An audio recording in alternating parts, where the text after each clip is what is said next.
लक्ष्मी और दरिद्रता फिर भ्रमण पर निकलती है।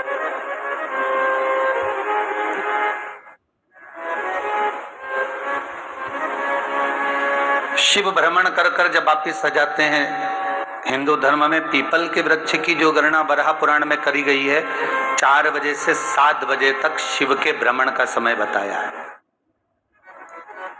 शाम को। तो 7 बजे से लेकर फिर रात्रि 9 बजे तक लक्ष्मी और दरिद्रता फिर भ्रमण पर जाती। इनका एक समय निश्चित है महाराज। भ्रमण कर कर आ जाना। अब इस बीच में जब लक्ष्मी और दरिद्रता दोनों निकल कर जा रही हैं, तो दोनों एक भाव रख कर जाती हैं कि आज हमको कहां प्रवेश करना है।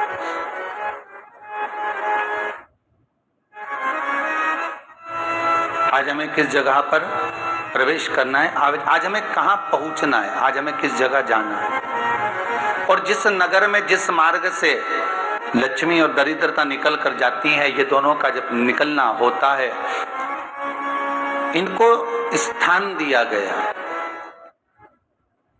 जहां पर स्वच्छता हो, घर के दरवाजे पर रंगोली डली हुई हो, द्वार पर जल छीटा गया हो। महाराज, उस द्वार पर लक्ष्मी प्रवेश करती है तो दरिद्रता भी जाने लगती है अंदर। जब दरिद्रता अंदर जाने लगती है तो लक्ष्मी उसको रोक देती है। पहले मैं देखकर आती हूं कि तेरे लिए स्थान है कि नहीं है, तू यहां रुक।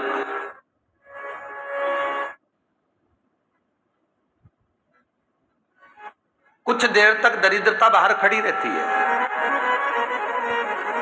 और लक्ष्मी जी की बड़ी बहन जब दरिद्रता बार बार अंदर जाने का प्रयास करती है तो लक्ष्मी जी कहती हैं, जी तू इतनी बड़ी होकर तुझे मालूम है तू तेरा सम्मान होना चाहिए, आदर होना चाहिए, और तू अंदर चली जाए और कोई तेरा सम्मान ना करे तो कितना बुरा लगेगा, इसलिए तू बाहर खड़ी रहे। मैं अभी आई। अंदर जाती और जब लक्ष्मी जी भ्रमण कर लेती हैं, अंदर प्रवेश कर कर आती हैं और प्रवेश कर कर आती हैं तो दरिद्रता पूछती है चले अंदर। तो लक्ष्मी जी कहती हैं, तुझे मालूम नहीं है क्या जी कि जिस घर में मैं प्रवेश कर जाती हूं उस घर में फिर दरिद्रता नहीं जा सकती, क्योंकि ये तेरा वचन था, ये तेरा वचन था। अपन दोनों का जब मंगल विवाह हुआ था, मेरा विवाह जब नारायण के साथ में हुआ और तुम्हारा विवाह जब दुस्साह मुनि के साथ हुआ, दरिद्रता का विवाह दुस्साह मुनि के साथ हुआ।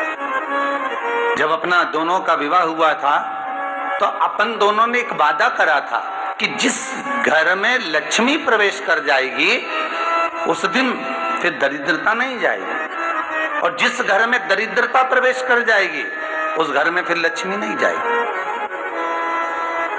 अब जब मैं अंदर देख कर आ गई हूं तो तू अंदर नहीं जा सकती, अर्थात लक्ष्मी के चरण जिस घर में पड़ गए उस घर में फिर दरिद्रता प्रवेश नहीं कर रही। चलते चलते फिर दरिद्रता ने देखा और लक्ष्मी जी इसको लेकर गई और लक्ष्मी जी ने देखा कि इसके दरवाजे पर जल नहीं छीटा गया, इसके दरवाजे पर ना रंगोली डली है, इसका द्वार साफ नहीं हुआ है,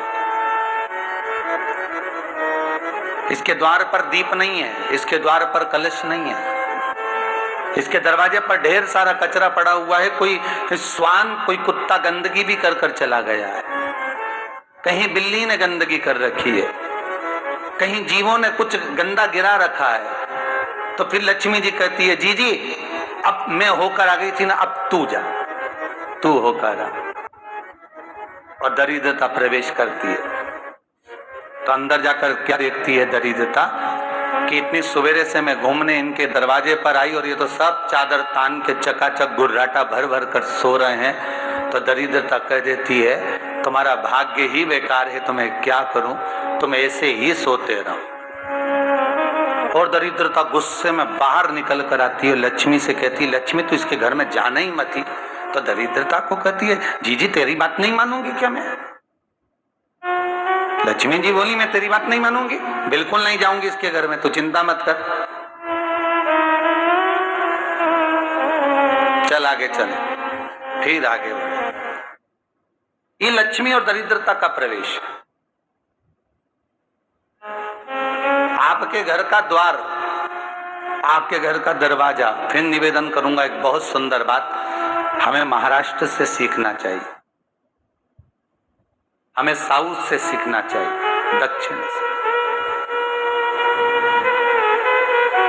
जिस समय पर भक्ति देवी यमुना जी के घाट पर रो रही थी अपने पुत्र ज्ञान और वैराग्य को गोदी में लेकर, समय देवऋषि नारद ने प्रश्न किया था कि तुम कहां पर पोषित हुई हो,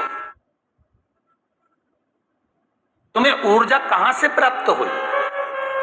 तो कहा मैं गुजरात से तो चली हूं। और वहां से चलती चलती भक्ति देवी कहती है मैं बहुत दुखी होकर, बूढ़ी होकर, द्रवित होकर, बड़ी दुख में वहां से चलते चलते जब मैं महाराष्ट्र में पहुंची तो मैंने वहां जाकर देखा कि वहां पर लोग हर पल हर घड़ी ब्रह्म मुहूर्त में उठकर स्मरण करते हैं, नाम जाप करते हैं और दरवाजे पर जल छीट कर रंगोली डालते हैं। तो कह रही है कि वहां पर मैं थोड़ी अवस्थावान होने लगी, वहां मुझे अच्छा लगने लगा। फिर जब मैं और आगे पढ़ी, दक्षिण में जब पहुंची, वहां पर जाकर मैंने देखा कि सुबह से उठकर मंगलाचरण, मंगला स्तोत्र और वेदों की ध्वनि होने लगी। वहां पर मैं और आनंदित हो गई। हमें कुछ चीजें महाराष्ट्र से सीखना चाहिए कि वहां रहने वाले जो भगत हैं, वारकरी संप्रदाय के जो भक्त होते हैं, वैष्णव जो धर्म के भक्त होते हैं, उनका नियम है सवेरे के समय घर में पानी है कि नहीं है, पर जब भी वो घर का दरवाजे के बाहर थोड़ा ना थोड़ा पानी तो छींट ही देते हैं। और छींटने के बाद फिर वहां पर अपने यहाँ तो दिवाली पे रंगोली बनती है जी, और वहां पर रोज की रंगोली बन जाती है कि कभी हो सकता है परमात्मा राह भूल कर हमारे घर में प्रवेश कर जाए, इसलिए वहां प्रतिदिन की रंगोली, प्रतिदिन।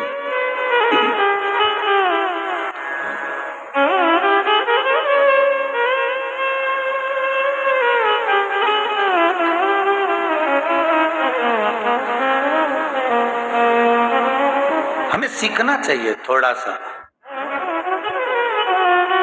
आज के जमाने में तो बहू अपने कमरे की झाड़ू लगा ले, वो ही बहुत बड़ी बात है।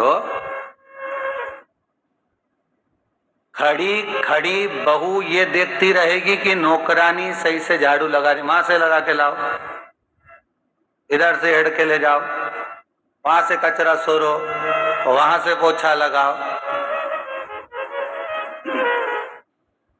खड़ी रहेगी, उंगली से बताती रहेगी, पर इतना नहीं बनेगा कि सेविका से, नौकरानी से, दासी से कह दे कि तू मम्मी पापा के कमरे की लगा ले, मैं मेरे कमरे की लगा लूंगी, तू जा उधर। थोड़ा दया का भाव अगर होता तो उसके मन में भी आता कि मेरी बड़ी सेठानी तो अपनी जगह पर है, पर छोटी तो सेठानी की भी बड़ी सेठानी है जो मुझ पर करुणा करती रहती है। पर बड़ी तो कहे कि बेटा रहने दे, तू उधर ले जा, जब भाभी के कमरे में देख ले जा, उसके बच्चों का बड़ा फैलारा रहता ना, तो उधर देख ले जा, तो जरा उधर, माँ उधर भेज रही है।